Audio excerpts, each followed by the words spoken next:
My name is Roy, and I'm 72 years old, and I've come from Fort Worth out here to LA to do this CaverStem procedure.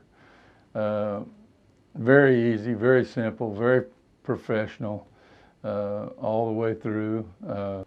I've researched this, and I think it's going to be a great thing.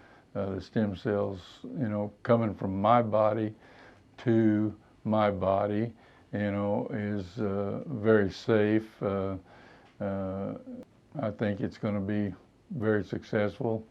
I'm a big believer in stem cells. I think it's a wave of the future. And so CaverStem is the future. And I want to thank CaverStem for doing this, coming up with this. I think it's going to be something that's really great.